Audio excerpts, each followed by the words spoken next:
Good morning mga sis!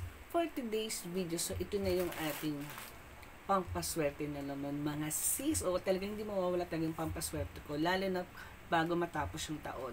So itong bubuksan natin is Feng Shui Animal Zodiac Sign mga kasis. So hindi ko na maalala kung ilan itong binili ko. Oo, kaya mga kasis, buksan na natin.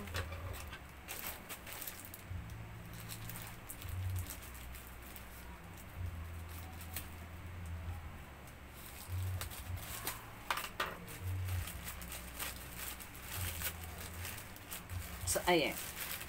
Diyan na naka-bubble wrap. So, talagang importante talaga sa akin pag nakaayos yung packaging nyo. And then, maraming salamat sa seller.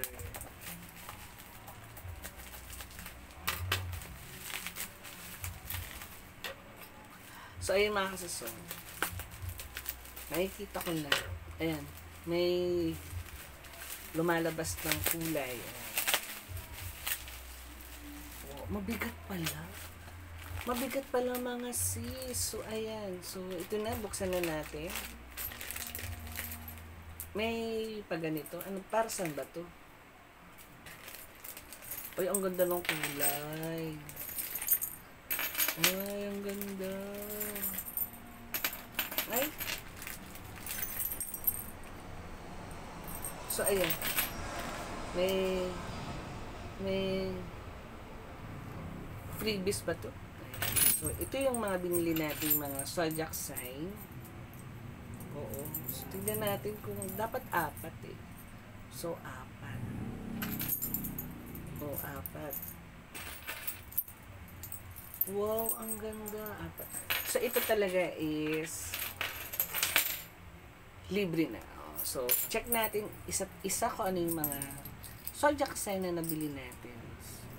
Ayan. So, ito horse. Oo. Kasi taunang nanay ko. Oo. 1954 siya. And then rabbit. 1951. Sana hindi ako magkamali. Oo. 1951. Ito na may para kay tatay. And then ito is sheep. Oo. 1979 para naman sa akin. Ayan. Ang ganda. Ang fairness. And then, Year of the Snake, 1989. Tsaka itong 2025, Year of the Snake. So, ito naman ay para sa kapatid ko. Talagang Year of the Snake talaga siya, sis. Ayan. So, meron na tayong apat na pampaswerte. Meron tayong Year of Snake, Sheep, at meron tayong Rabbit, at meron tayong horse. So, apat lang yung nabili ko pala. And then, meron tayong freebies na pampaswerte. Then, syempre, ako yung bumili para sa akin na to, mga sis. So, yun lang mga kasis. Maraming salamat. Sinamahan niyo ako dito sa ating Feng Shui Animal Zodiac Sign. So, yun lang. Maraming salamat. So, don't forget to like and subscribe.